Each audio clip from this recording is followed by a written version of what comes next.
ویران ہو چکی، لہرات کی ہوئی کھیتیاں اجڑ چکی تھیں، عصمتیں لٹ رہی تھیں، آبرو لٹ رہی تھی، ماں بہن اپنی عصمتوں کو بچانے کے لیے کنووں میں کود پڑ رہے تھے، نوجوان بیٹوں کا قتل عام ہو رہا تھا، تو ضعیفوں کی دادیوں کو کاٹا جا رہا تھا، تو ماں اور بہنوں کی چھاتیوں کو کاٹا جا رہا تھا۔ ایسی تباہی اور بربادی کی داستانیں ہیں کہ نوجوانوں اگر تم کو بیان کرو تو ساری رات گزر جائے گی، اور اگر اس مجمع میں اگر کوئی ایک بھی اہل دل ہے اور ذرا ایمان رکھتا ہے تو اس کی آنکھوں سے آنسو ڈال کر شروع ہو گے۔ ایسی ظلم و ستم کی داستانیں تھیں، سب کچھ ہو چکا تھا، تباہی اور بربادی، خوف اور مایوسی ہمارے دروازوں پہ دستک دے رہی تھی، اور خوف اور مایوسی کے بادل ہمارے اوپر منڈا رہے تھے۔ کچھ بھی نہیں تھا ہمارے پاس، سب کچھ لٹ گیا تھا۔ جو کل تک جاگیردار تھا، رات کی تاریکی آئی اور صبح کا سورج نکلا، تو نہ جاگیر تھی، نہ منصب تھا، نہ ڈیوٹیاں تھی، نہ تخت تھا، نہ تاج تھا، راتوں رات سب کچھ چلا گیا۔ ایسے حالات، خوف اور مایوسی کا عالم، آپریشن پولو کے نام پر لاکھوں لوگوں کا قتل عام۔ نوجوانوں، تمہیں گجرات کے فسادات کی داستانوں کو سنا، تم نے مظفر نگر کی تباہی وہ بربادی کی داستان کو سنا، مظفر نگر میں لٹی ہوئی سوداگروں کے واقعات کو سنا، تم نے ہندوستان کی آزادی سے لے کر آج تک 50,000 فسادات کی ان کہانیوں کو سنا، تباہی و بربادی کو سنا، یا پھر کسی نے دیکھا بھی ہوگا، لیکن نوجوانوں تم اندازہ نہیں لگا سکتے، اندازہ نہیں لگا سکتے پولیس ایکشن کے وقت یا اس کے بعد کیا حالات۔ ہر فسادات میں کہیں پر 100 لوگ، کہیں پہ 200 لوگ، یا گجرات کا وہ بھیانک فساد جس میں لکھنے والے لکھتے ہیں کہ 2000 لوگوں کا قتل عام ہوا، عصمتیں لٹی، عزتیں لٹی، لیکن نوجوانوں تم اپنی تاریخ کو کبھی بھولنا نہیں، اپنے تاریخ سے وقفیت حاصل کرو۔ ارے یہ وہی سرزمین دکن ہے، یہاں پر 1000، 2000، 3000 یا 10,000 یا پھر 50,000 یا 1 لاکھ نہیں، 1.5 لاکھ انسانوں کا قتل عام ہوا، جس میں زیادہ تعداد مسلمانوں کی۔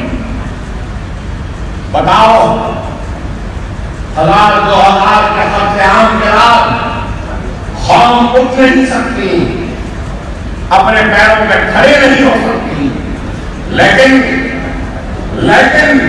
سرزمین دکن میں آج 1.5 لاکھ کی تعداد میں لٹنے والے، اجڑنے والے، تباہ و برباد ہونے والے آج نہ صرف اپنے پیروں پہ کھڑے ہیں بلکہ اپنے پیروں پر کھڑے ہو کر اپنے اتحاد کی طاقت کے ذریعے سارے ہندوستان کے لوگوں کو منظم ہوتے ہونے کا پیغام ہے۔ یہی نام ہے تو مجلس اتحاد المسلمین کا، اور اس نام کا احیا کیا، اس جماعت کا احیا کیا تو وہ نام ہے عبد الواحد اویسی فخر ملت علیہ الرحمہ۔ اور اس وقت مجلس اتحاد المسلمین کا احیا کیا تو کیسے حالات تھے میں نے آپ کے سامنے رکھے۔ مجلس اتحاد المسلمین کے پاس اس کا خود کا اپنا دفتر تک نہیں تھا۔ آج دارالسلام ہے لیکن اس وقت دارالسلام بھی نہیں تھا، کچھ بھی نہیں تھا، لیکن جدوجہد کی، قربانیاں کی، محنتیں کی، اور مجلس اتحاد المسلمین کا احیا کیا۔ 2 مارچ کو حیدرآباد میں مسل منڈے میں جلسہ منعقد کیا اور مجلس اتحاد المسلمین کا احیا کا اعلان کیا۔ جلسہ ختم ہوا تو پولیس نے عبدالواحد اویسی صاحب کے گھر کو گھیر لیا اور ان کو گرفتار کر لیتی ہے اور ان کو کنٹے گھوڑے کی جیل میں ڈال دیتی ہے. تو جیل میں کتنے دن؟ کیا 1 مہینہ 2 مہینے 3 مہینے 4 مہینے 6 مہینے؟ نہیں میرے بھائی، 11.5 مہینے تک چنچل گڑے کی جیل میں نظر بند رہے. اور جیل میں تھے تو کیا کوئی بڑا کمرہ، کوئی ٹیلی ویژن، کوئی ایئر کنڈیشن، کچھ نہیں. 5.5 فیٹ کے کمرے میں 5.5 فیٹ کے کمرے میں ڈالا گیا اور اسی کمرے میں پیشاب اور ضرورت کے لیے ایک چھوٹا سا حمام تھا. 11.5 مہینے فخر ملت اسی کمرے میں نظر بند رہے اور گرمی کو برداشت کیا، کڑاکے کی سردی کو برداشت کیا، تو برف برستے ہوئے بادلوں کے ان تھپیڑوں کو بھی برداشت کیا. کس کے لیے؟ کس کے لیے؟ پیغام بھی آتے رہے عبدالواحد اویسی کو کہ مجلس اتحاد المسلمین کو ختم کر دو، یا نہیں تو مجلس اتحاد المسلمین کو غیر سیاسی جماعت بنا دو. لکھ کر دے دو کہ مجلس سیاست میں حصہ نہیں لے گی. عبدالواحد اویسی ہم تم کو چھوڑ دیں گے.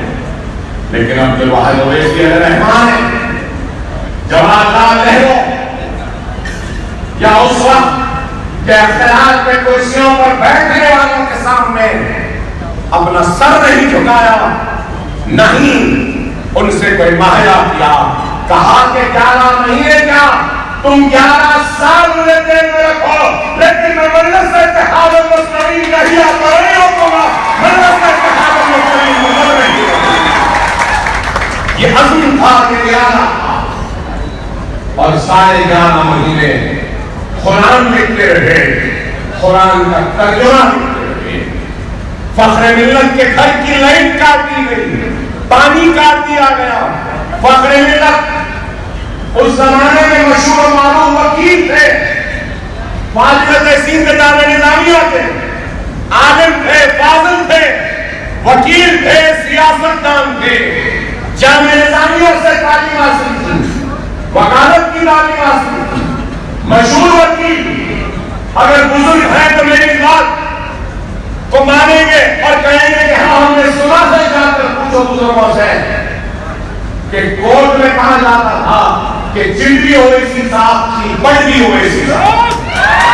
اتنے مشہور و معروف وکیل تھے، اتنے مشہور وکیل تھے، وکالت کی، ہزاروں روپیہ روزانہ کماتے تھے. بڑے بڑے عمرا اور جاگیرداروں اور منصبداروں کے محکمات اگر کہیں ہوتے تھے تو فخر ملت علیہ رحمان کے پاس جتنے بینک اکاؤنٹس تھے احیاء مجلس کے بعد اس کو منجمد کر دیا گیا، بند کر دیا گیا. ایسے حالات میں مجلس اتحاد المسلمین کا احیاء کیا، مجلس کو زندہ کیا. آج جب زندہ کیا تو آج جو لوگ مجلس پر الزام لگاتے ہیں ان سے کہنا چاہتا ہوں، مجلس اتحاد المسلمین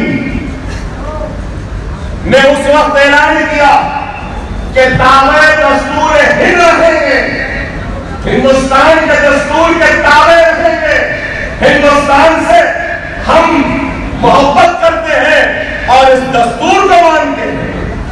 ارے جو لوگ مجلس کا تنقید کرتے ہیں میں ان کو اور ایک بات بھی کہنا چاہتا ہوں کہ جب ہندوستان اور چائنا کی جنگ ہوئی تھی تو یہی مجلس اتحاد المسلمین اور عبدالواحد اویسی علیہ رحمان تھے جنہوں نے اعلان کیا تھا کہ اقلیتوں کو، سارے مسلمانوں کو، سکھوں کو، عیسائیوں کو، سب نوجوانوں کو فوج میں ٹریننگ دینی چاہیے تاکہ مسلمان بھی اپنے سینوں کو پیش کرے اور اس ملک کی حفاظت کر سکے، اس ملک کی عظمت کو بحال کر سکے.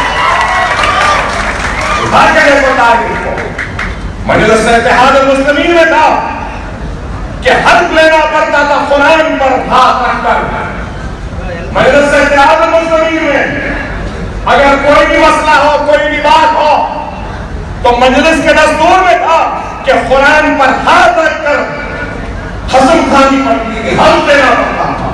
لیکن قرآن کی ہر مسلمانوں کے لیے تھی، غیر مسلموں کو اس سے مستثنی رکھا گیا تھا۔ مجلس نے یہ نہیں کہا کہ اگر مجلس میں کوئی غیر مسلم آئے گا تو اس کو بھی قرآن کی قسم کھانی پڑے گی، نہیں، یہ نہیں تھا مجلس میں۔ سیکولرزم ہمارے پاس ہے، اٹھا کے دیکھو مجلس کی تاریخ کو، اور الزام آج لگاتے ہیں مجلس پر۔ کون لگاتے ہیں؟ مجلس پر الزام لگاتے ہیں، رضاکار کہتے ہیں۔ ارے ناتھورام گوڈسے کے چاہنے والوں، تم لگاؤ الزام، ہم کو پرواہ نہیں، لگاؤ، ہم کو پرواہ نہیں، چاہے جو بولتے بولو، ہم کو پرواہ نہیں۔ نظام کی بات، پھر اس کے بعد مجلس کی بات۔ ارے یہی وہ نظام بھی تھے جنہوں نے چین کے خلاف لڑنے کے لیے کتنا سونا دیے تھے؟ ارے کسی نے نہیں دیا اتنا سونا جتنا سونا نظام دکن نے ہندوستان کو دیا تھا چائنا سے لڑنے۔ یہ مسلمان، لیکن آج صرف فرقہ پرستی کی باتیں کرتے ہیں۔ ہندوستان کے معصوم عوام کو تقسیم کر کر اختلاف پر پہنچنا چاہتے ہیں۔ خدا را نوجوانوں، جوش رکھو، لیکن جوش کو ہوش سے جوڑو۔ صرف جوش رہے گا تو منزل نہیں ملے گی، اس جوش کے ساتھ اگر ہوش ہوگا تو منزل مقصود ہم کو ضرور ملے گی۔ اور آج جو کچھ بھی حالات ہیں اس ملک کے، وہ آپ کے سامنے ہیں، کسی سے چھپے ہوئے نہیں۔ اور ہر کوئی آج کے ان حالات میں یا تو بہت ڈرا ہوا ہے، بہت سہما ہوا ہے، یا نہیں تو بعض ناسمجھ، بہت زیادہ جوش۔ نہ ڈرنے کی ضرورت ہے، نہ گھبرانے کی ضرورت ہے، نہ زیادہ جوش میں آنے کی ضرورت ہے۔ جوش میں آؤ گے تو دشمن چاہتا ہے کہ ہم مشتعل ہو جائیں، جوش میں آ جائیں، ہم لڑیں گے ضرور، لیکن اپنی پسند کے مخالف اپنے پسند کے وقت لڑیں گے، ان کے پسند کے وقت نہیں لڑیں گے۔ یہ چیز ہونی چاہیے۔ یہ چیز آج وہ جال پھینک رہے ہیں، ہم وہ جال میں پھنسنا نہیں ہے۔ یاد رکھو، جو کمزور ہوتا ہے وہ جال میں پھنس جاتا ہے، لیکن جو طاقتور ہوتا ہے وہ جال کو بھی توڑ کر کاٹ کر آگے نکلتا ہے۔ ہم کو ایسی سوچ، ایسی فکر کو پیدا کریں۔ آج مجھ سے لوگ سوال کرتے پوچھتے کہ اکبر صاحب ایسے حالات، یہ حالات ہم کو کیا کرنا چاہیے؟ ارے ہم کو کرنا یہی چاہیے کہ سب سے پہلے معاف کرنا۔ بڑی معذرت کے ساتھ کہوں گا، سب سے پہلے اگر کچھ کرنا ہے تو اپنے گریبان میں جھانک کر دیکھو کہ ہماری کیا کمزوری تھی، ہماری کیا غلطی تھی، ہماری کیا خامی تھی، ہماری کیا لاپرواہی تھی کہ آج ہمارے اوپر اللہ نے ان ظالموں کو مسلط کر دیا۔ سب سے پہلے اپنے گریبان میں جھانک کر کھڑے ہو کر تنقید کرنا آسان ہے، کھڑے ہو کر بولنا آسان ہے۔ دنیا جانتی ہے کہ اکبر الدین اویسی جب بولنے لگتا ہے تو اس کی زبان اور اس کے الفاظ کا کوئی مقابلہ نہیں کر سکتا۔ لیکن ہم کو آج یہ غور کرنا ہے کہ آخر ہماری کیا غلطی، ہماری کیا خامی، ہماری کیا کمزوری ہے کہ نہ صرف ہمارا اقتدار گیا، تخت و تاج گیا، عزتیں عصمتیں گئی، اور آج 70 برس میں ہمارا یہ حال کیوں ہوا؟ غیروں پہ تنقید کرنے کے بجائے ہم کو اپنی اصلاح کرنی چاہیے، ہم کو اپنی غلطیوں کو ڈھونڈنا ہوگا۔ اللہ سبحانہ و تعالیٰ نے بتا دیا، ہندوستان کے مسلمانوں کو اللہ نے بتا دیا کہ جب جب تمہارا سر میری بارگاہ میں جھکتا رہا اور جھکتا تھا، میں ان سروں کی حفاظت نہیں، ان سروں پہ تخت و تاج کو سنوارتا تھا، سجاتا تھا۔ اس چیز کو یاد رکھو، اس چیز کو یاد رکھو کہ ڈرنے گھبرانے کی ضرورت نہیں ہے۔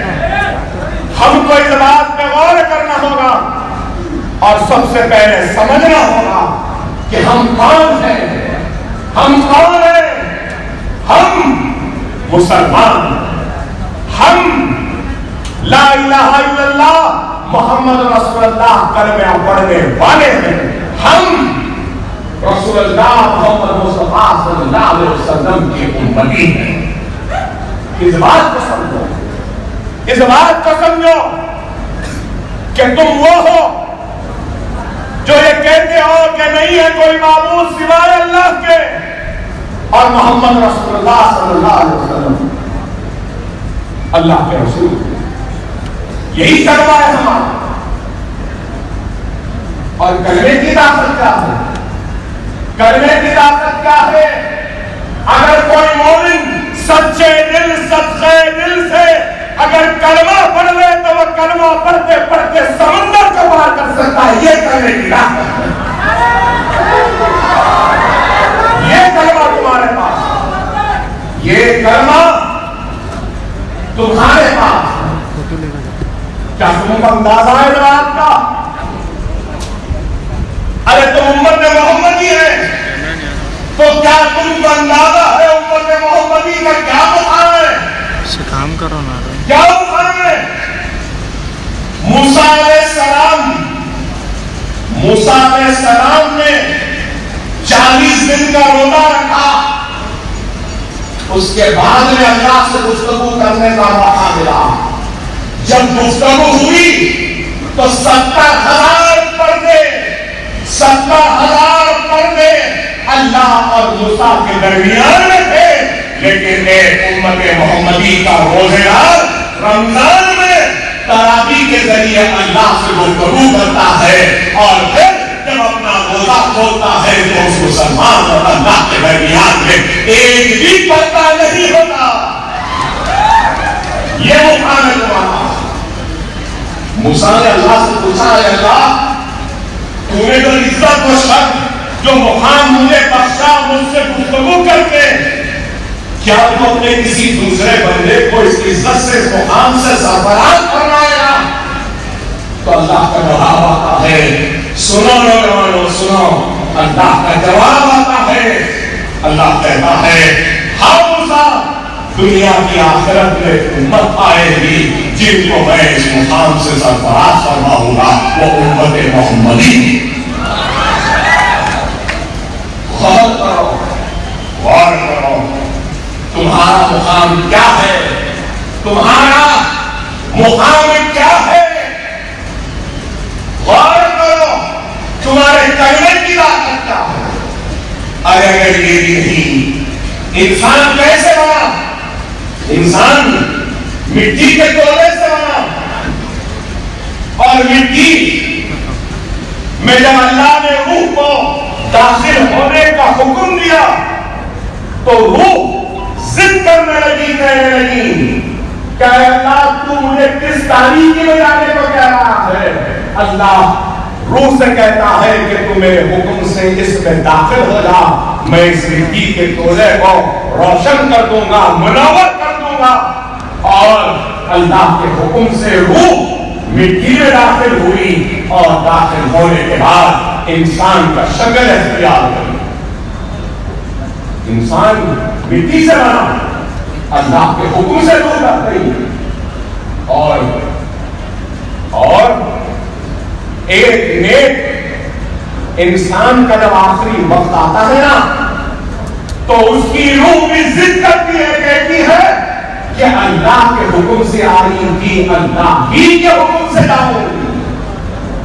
موسیٰ کا آخری وقت آیا، موسیٰ علیہ السلام کا آخری وقت آیا، موسیٰ کی روح ضد کرنے لگی کہ اللہ کے حکم سے آئی تھی، اللہ کے حکم سے جاؤں گی۔ فرشتوں نے جا کر اللہ سے کہا کہ اے اللہ، موسیٰ کی روح ضد کر رہی ہے، اپنے جسم سے نہیں جا رہی ہے، تو اللہ فرشتوں کو حکم دیتا ہے جاؤ جنت سے وہ سیب لو اور اس سیب کی خوشبو موسیٰ کو سناؤ، اور جیسے ہی اس سیب کی خوشبو کو موسیٰ سنیں گے تو موسیٰ کی روح ان کے جسم سے نکل جائے گی۔ فرشتوں نے وہ سیب جنت سے لیا اور موسیٰ علیہ السلام کو خوشبو سنائی۔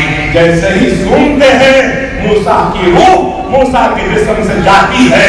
ارے غور کرو، جب فرشتوں نے کہا روح ضد کر رہی ہے تو اللہ نے کہا فرشتوں سے جاؤ جنت سے وہ سیب لے جاؤ، اس سیب میں میرے حبیب محمد مصطفیٰ صلی اللہ علیہ وسلم کی خوشبو ہے۔ جیسے ہی موسیٰ اس خوشبو کو سنیں گے اپنے جسم سے اپنی روح کو جانے کی اجازت دیں۔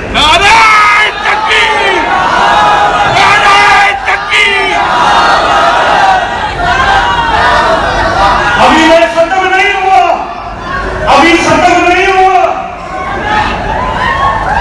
موسیٰ کی روح کو بس سیب پیش کیا گیا جس میں محمد مصطفیٰ صلی اللہ علیہ وسلم کی خوشبو تھی،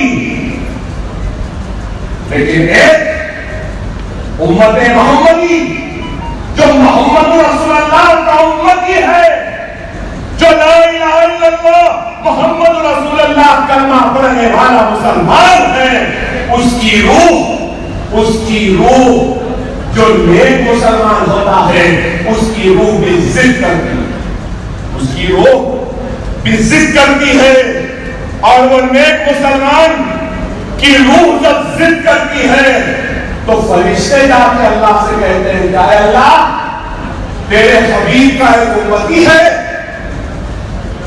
اس کی روح ضد کر رہی ہے، کہہ رہی ہے کہ اللہ کے حکم سے آئی تھی، اللہ ہی کے حکم سے جاؤں گی۔ سنو اے محمد رسول اللہ کے امتیوں، سنو لا الہ الا اللہ محمد رسول اللہ کلمہ پڑھنے والے، سنو اللہ فرشتے جب کہتے ہیں اس کے بعد اللہ خود راز جاتا ہے اس نیک مسلمان کے پاس اور کہتا ہے چل اے نیک مسلمان، میرے حبیب کا نیک امتی چل، جنت میرا انتظار کر رہی ہے۔ اللہ موسیٰ کے راستے نہیں گیا، لیکن اللہ اپنے حبیب محمد مصطفیٰ صلی اللہ علیہ وسلم کی امتیوں کے لیے یہ ہے تمہارا مقام، یہ ہے تمہارا مقام، اور پھر تم ڈرتے ہو اس دنیا کے مقام سے۔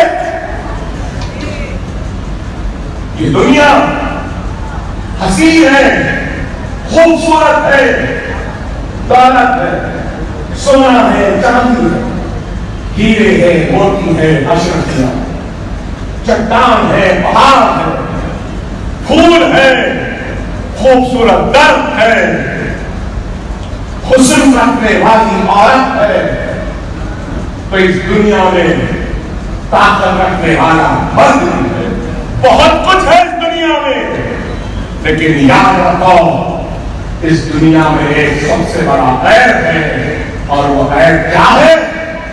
یہ دنیا ختم ہونے والی ہے، یہ دنیا ختم ہونے والی ہے۔ اور رسول اللہ صلی اللہ علیہ وسلم سے صحابہ کرام نے پوچھا یا رسول اللہ دنیا اور آخرت میں کیا ہے؟ تو رسول اللہ صلی اللہ علیہ وسلم حدیث شریف میں ارشاد فرماتے ہیں کہ یوم کون سی ہے؟ اس انگلی کو سمندر میں گراؤ، جتنی یہ انگلی بھیگے گی یہ تمہاری زندگی ہے اور سمندر تمہاری آخرت ہے۔ سمندر آخرت ہے، زندگی صرف ڈگری ہے۔ اور پھر ڈرنے والے مسلمانوں، میں تم سے کہنا چاہتا ہوں ہمارا خیال اس دنیا میں عارضی ہے، عارضی خیال کے عمل ہمارے مستقبل اور مستقبل قیام کی ضمانت بنے گے کہ جنت ملے گی یا دوزخ ملے گی۔ سب سے بڑا قیام اس دنیا میں نہیں ہے، قیام مستقبل جو ہے وہ آخرت ہے۔ تو اس دنیا کی فکر کیوں کر رہے ہو؟ اس دنیا سے کیوں ڈرتے ہو؟ اس دنیا کے لیے ایک دوسرے کا قتل کیوں کر رہے ہو؟ اس دنیا کے لیے ایک دوسرے کو پیچھے کرنے میں کیوں لگے ہو؟ ارے فکر کرنا ہے تو اپنی آخرت کی کرو، فکر کرنی ہے تو آخرت کی کرو۔ لیکن آج مسلمان آخرت کی فکر نہیں کرتا، دنیا کی فکر کرتا۔ مسلمان دنیا میں گھر بنانے کی فکر کر رہا ہے، آخرت میں گھر بنانے کی فکر نہیں کر رہا۔ آج ایک دوسرے کا مال دبانے کی فکر ہے، منصوبے ہے، لیکن اپنا مال گھڑیوں میں دینے کے ارادے کسی میں نہیں ہے۔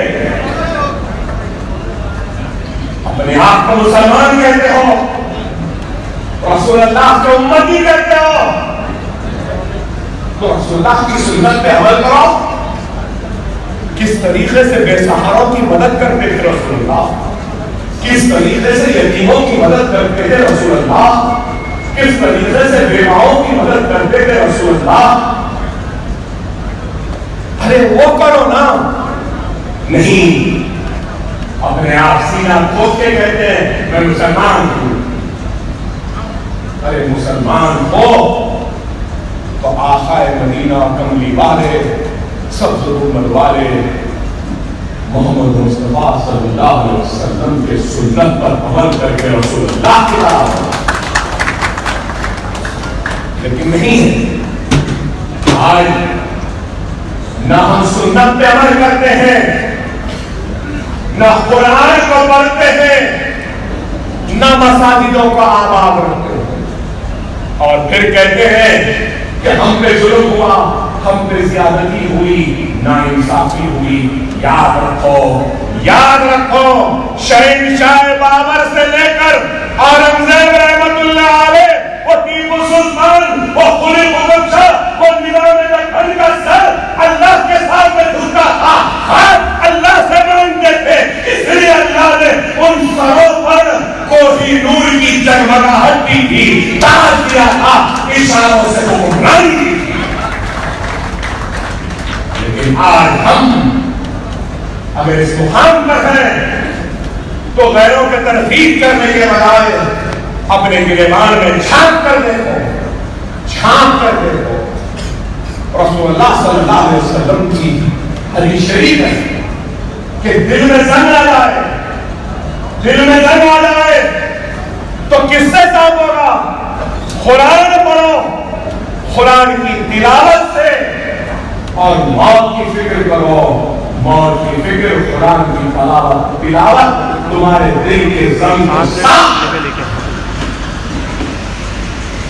آج یہاں آیا ہے، نوجوانوں کے جوش کی خبر کرتا ہوں، احترام کرتا، نوجوانوں میں غلط نہ سمجھنا، بہت ہی معاملی کے ساتھ کہہ رہا ہوں، میں آپ کی جوش کی قدر کرتا ہوں۔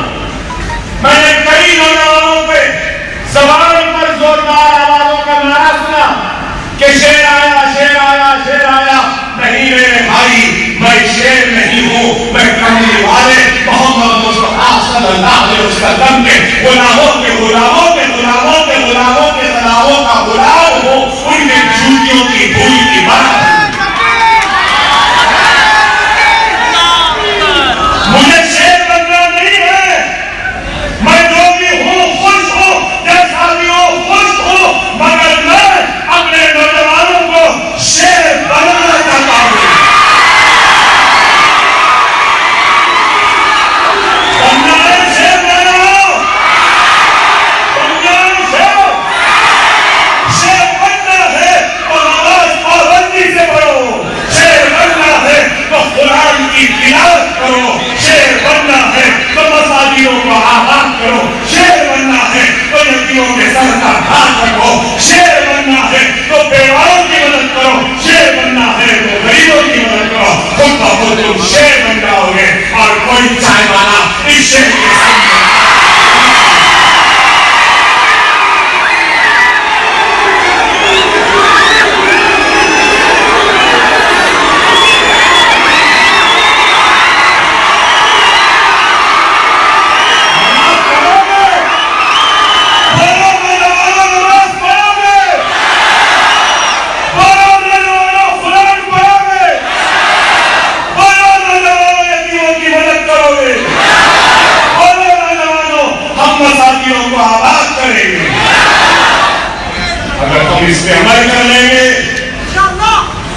خدا کی قسم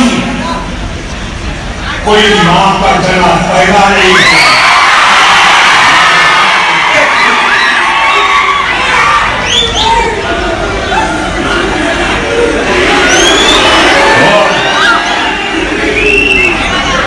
لوگ آج کہہ رہے تھے ہجومی تشدد ماب لنچنگ. میں اس جلسے کے ذریعے کسی کو کچھ نہیں کہوں گا، آج صرف اپنوں سے مخاطب. آئندہ جب جلسہ ہوگا تو ناتھورام گوڈسے کے چاہنے والوں سے جب مخاطب ہوگا، نیو انڈیا کے چاہنے والے سے بھی جب بتائیں. لیکن اس جلسے میں صرف اپنا سے مخاطب کروں گا. ماب لنچنگ اتنے پریشان ہیں آپ لوگ، کئی لوگ پریشان ہیں، میں بھی پریشان. فکر کروں کیا کرنا سوچ رہا ہوں. لیکن نوجوانوں ایک بات اور کروں گا. ہمارا خیال دنیا میں عارضی ہے نا، عارضی ہے نا. مستقل خیام تو مرنے کے بعد ہے. یہاں جو عمل کریں گے اس اعمال کے بدولت جنت یا جہنم ملے گی. صحیح ہے نا. اگر ایک اس مجمع میں اگر کوئی بیمار چھوڑو، میں کسی اور کا نہیں اپنا ہی بات کروں کہ میری طبیعت خراب ہے، درد ہوتا، 2-3 دن کھانا نہیں کھانا، صرف پانی کے ساتھ رہتا، گاڑی میں اچکتے درد ہوتا ہے. میرے درد شکم کا اندازہ کوئی نہیں لگا سکتا، صرف ایک ماں ایک بہن لگا سکتی ہے کہ شکم کا درد کس کو کہتے ہیں. اتنا درد کہ کئی راتوں میں اٹھ کر میں نے ان آنکھوں سے اشکوں کو بہایا ہے، سجدے میں گر کر اللہ سے معافی مانگی، توبہ کی اپنے گناہوں کے لیے. ایسا درد ہوتا ہے، اتنا درد شکم. لیکن پھر بھی ہمت نہیں ہارتا ہوں اور ڈرتا نہیں ہوں کسی سے. موت کا درد ہے اس لیے کہ مجھے فکر اس دنیا کے خیام کی نہیں ہے، مجھے فکر آخرت کے خیام کی ہے. وہاں گھر بنا. اور جب انسان کو معلوم ہو جائے کہ وہ مرنے والا ہے تو کیا کرتا ہے مرنے والا؟ اپنے بھائی کو، اپنے بہن کو، اپنے عزیز کو، اپنے دوستوں کو بلاتا ہے، کہتا ہے کہ میں مرنے والا ہوں، میرے مرنے کے بعد ذرا میرے گھر کا خیال رکھیں. کہتا ہے میرے مرنے کے بعد ذرا میرے بچوں کا خیال رکھو، میرے مرنے کے بعد میری جائیداد کا خیال رکھو، میرے مرنے کے بعد میری بیوی اگر پریشانی میں ہے تو اس کی مدد کرو، میرے مرنے کے بعد میرے ماں باپ کا خیال رکھو، میرے مرنے کے بعد میرے بھائی بہن کا خیال رکھو. یہ انسانی فطرت ہے نا. لیکن میرے بھائی، اگر یہ انسانی فطرت ہے اور آخرت کا خیال مستقل ہے تو یہ ضرور کہوں گا کہ اللہ کی راہ میں جدوجہد کرنے والے جو شہید ہوتے ہیں ان کا مقام کیا ہے یہ بھی سن لو. اللہ کی راہ میں شہید ہونے والے کا مقام کیا ہے؟ اللہ کی راہ میں جو شہید ہوتا ہے نا وہ ڈائریکٹ جنت میں جاتا. کہاں؟ ڈائریکٹ جنت میں. کون سی جنت؟ جنتوں میں بھی کیٹیگریز ہیں، جنتوں میں بھی ABCD ہے. تو جنتوں کی جنت سب سے اول جنت جو ہے اس میں شہید جاتا. معلوم آپ کو جنتوں کی جنت میں شہید ہونے والا اول جنت میں جاتا. اور جیسے ہی جاتا ہے جنت کو دیکھنے کے بعد نہ بچے یاد آتے ہیں، نہ بیوی یاد آتی ہے، نہ ماں باپ یاد آتے ہیں. جنت اسی کو کہتے ہیں جو سب کچھ بھلا دے. جنت یہ ہے. اور آپ کو معلوم نوجوانوں سنو، یہ تمہارے ساتھ میں ہمارے دشمنوں کو بھی سنا رہا ہوں. سن لو، جب اللہ کی راہ میں شہید ہونے والا جنتوں کی جنت افضل جنت میں جاتا ہے، سب کو بھلا دیتا ہے. اللہ کی راہ میں شہید ہونے والے سے اللہ پوچھتا ہے. کیا پوچھتا ہے معلوم؟ اللہ اس کے پاس آ کے پوچھتا ہے، بتا میری راہ میں شہید ہونے والے، تجھے میری جنت کیسی لگی؟ تجھے میری جنت کیسی لگی؟ تو اللہ کی راہ میں شہید ہونے والا کہے گا، اے اللہ سنو نوجوانوں، کہے گا اے اللہ تیری راہ میں شہید ہونے میں جو مزہ ہے وہ تیری جنت میں نہیں. وہ کیا کہے گا معلوم؟ اے اللہ تو مجھے پھر سے دنیا میں بھیج تاکہ میں پھر سے تیری راہ میں شہید ہو سکوں، کیونکہ تیری راہ میں شہید ہونے میں جو مزہ ہے وہ مزہ تیری جنت میں بھی نہیں. یہ معاملے ہجومی تشدد، یہ نعرے لگا کر مارنے والے کیوں آ رہے ہیں؟ ہم اللہ کے نام لینے والے ہیں، اس لیے مار رہے ہیں. کیوں مار رہے ہیں؟ ہمارا کلمہ لا الہ الا اللہ محمد رسول اللہ. کیوں مار رہے ہیں؟ کہ ہم محمد مصطفیٰ صلی اللہ علیہ وسلم کی امتی ہیں. اور اگر اس وجہ سے مارا جا رہا ہے تو یہ شہادت حقیقی ہے. کیا ہے؟ شہادت حقیقی ہے. میری دعا ہے کہ اللہ تو مجھے تیری راہ میں شہید ہونے کا موقع دے. کیا آپ کی نہیں ہے نوجوانوں؟ اللہ کے راہ میں شہید ہونے کی ہے یا نہیں؟ ہے نہیں؟ زوردار آواز دلاؤ. اللہ کی راہ میں شہید ہونے تیار ہو؟ نعرہ تکبیر، نعرہ تکبیر، نعرہ تکبیر. اب دیکھتے ہیں مارنے والوں میں ہمت ہے یا ہم شہید ہونے والوں میں ہمت ہے. مسکراتے ہم مریں گے، اور مرتے ہم صرف اشہد ان لا الہ الا اللہ محمد رسول اللہ کہیں گے. نا نوجوان، چاہے کچھ ہو جائے شہادت نوش فرما لو، مگر ان کے ظلم کے آگے جھکو نہیں. وہ نعرہ کچھ بھی لگاؤ بولو، تمہاری زبان سے صرف لا الہ الا اللہ محمد رسول اللہ، لا الہ الا اللہ محمد رسول اللہ، لا الہ الا اللہ محمد رسول اللہ، لا الہ الا اللہ محمد رسول اللہ، لا الہ الا اللہ محمد رسول اللہ، لا الہ الا اللہ محمد رسول اللہ. نہیں نکلتا.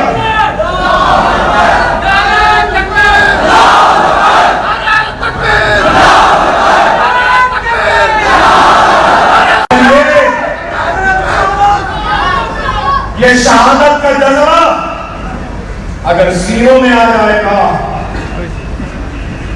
تو خدا کی قسم یہ کوئی گاؤں رکشک، یہ کوئی بجرنگ دلی، یہ کوئی بھی آنے سے سوالے، کوئی بھی ہمارا باغ نہیں بگاڑ.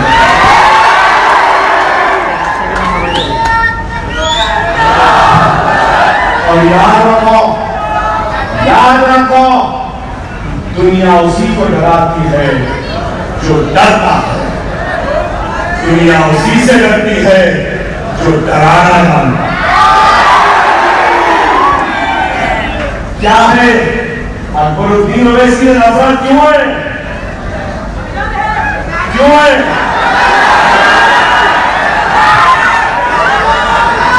سوار کی تو ایک لوہار کی اللہ ایسا ضرب ہے تو ابھی بھی نہیں کر سکا. ارے یہ ہمت ہے. ارے خدایا جب تمہارا لیڈر ایسا ہے تو تم کو بھی ایسے بننا. میں اکیلا کچھ نہیں تمہارے بغیر, میری حیثیت کچھ نہیں تمہارے اتحاد کے بغیر, میری طاقت کچھ نہیں تمہارے دعاؤں کے بغیر. آؤ میرے پیارے مسلمانوں, ہم اور تم مل جائے اور اس دنیا کو بتا دے کہ دنیا میں کوئی نہیں جو ہم کو جھکا سکے, ہم کو مٹا سکے. ہماری شریعت کو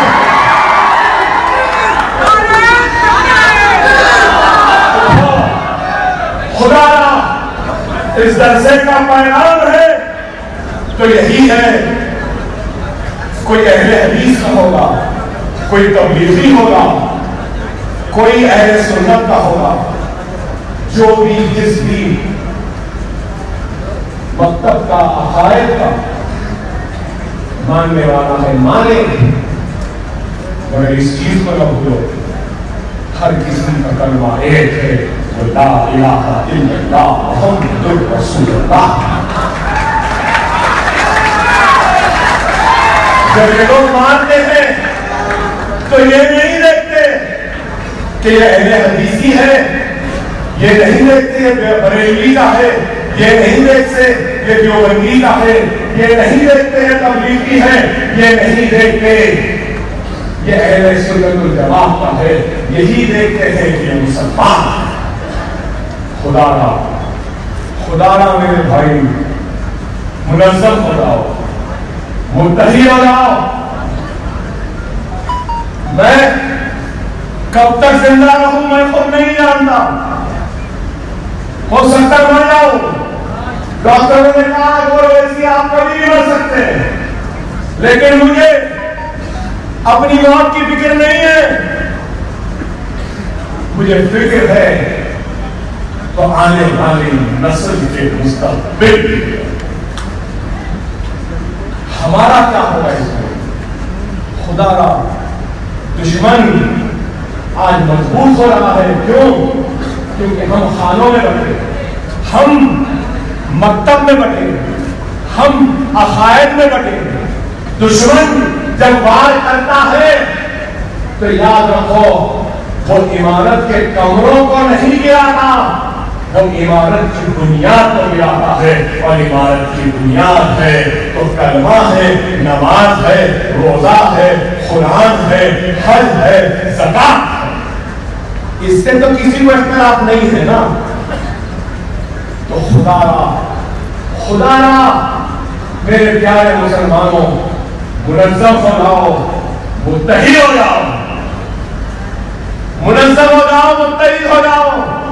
نہیں معلوم یہ آواز کب تک تمہارے کانوں میں گونجے گی, کبھی بڑی آواز بند ہو جائے گی تو پھر تمہارے حق کی آواز کو بلند کرنے والی اگر ایک آواز بند ہو گئی تو تم مایوس نہیں ہونا.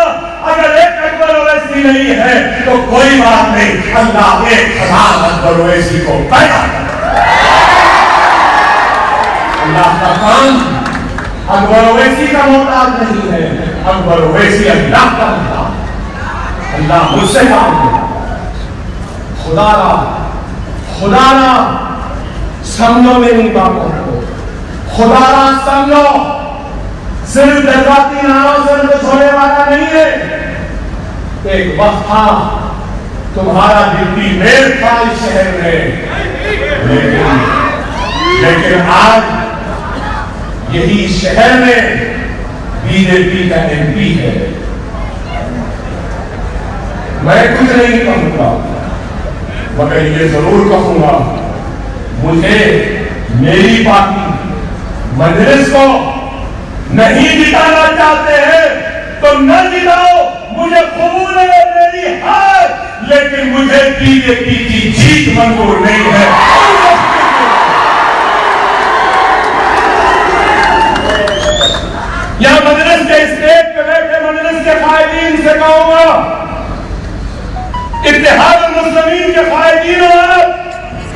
اتحاد المسلمین کے اگر قائدین میں اتحاد نہیں تو مسلمانوں سے اتحاد کا پیغام ہاتھ دو گے. اگر تم میں اتحاد نہیں تو ان سے اتحاد کی توقع کرنا غلط.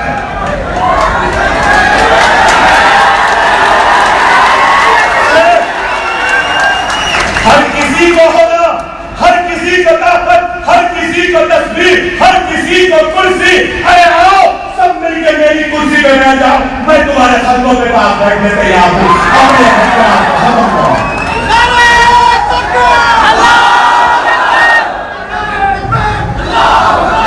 جماعت یہاں پہ کمزور عوام کی وجہ سے نہیں ہوئی، معاف کرنا مجلس کے قائدین کی وجہ سے.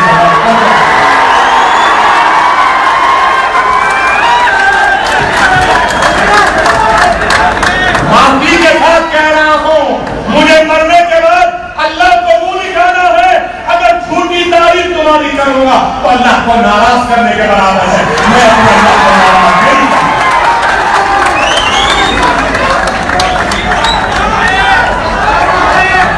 ایک ان کا گروپ، ایک ان کا گروپ.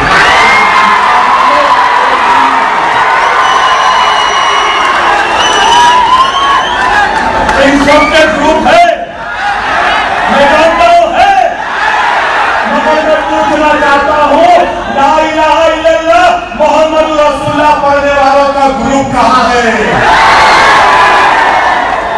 ان کا گروپ مضبوط ہے یا کلموں کا گروپ مضبوط ہے؟ میں تو کلمہ کو گروپ کا ہوں.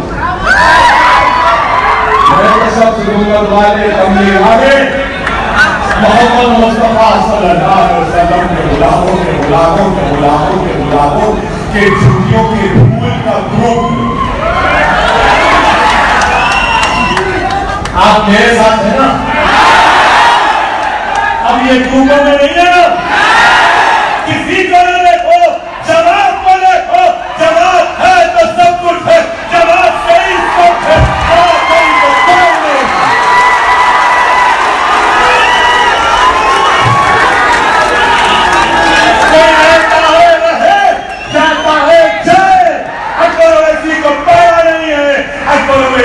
اور اللہ کا محتاج ہے گرویسی. کوئی جاتا ہے تو جائے، رہتا ہے تو رہے. اپنی انا کو بھول کر رہے. ملت کا مفاد سوچ کر. اگر ویسا نہیں تو پھر یاد رکھو یہی اختلاف بی جے پی جیت گئی. یہی اختلاف میں بی جے پی اہم کی میر نہ جیتا. ایسا ہوگا خدا نخواستہ بی جے پی پھر یہاں پر یا پھر سمجھا پڑے. کیا آپ دیکھ سکیں گے؟ کیا آپ دیکھنا چاہیں گے؟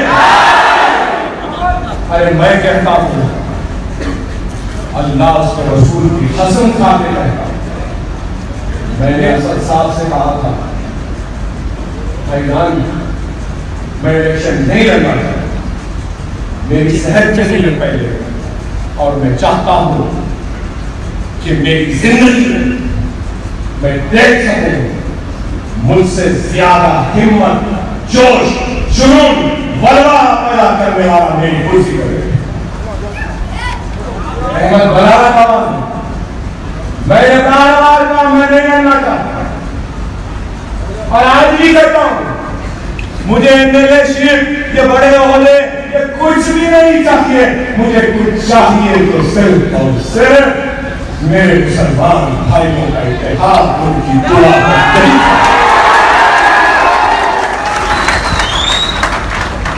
اور آج سب سے زیادہ دشمنی ہے اکبر اویسی سے ہے.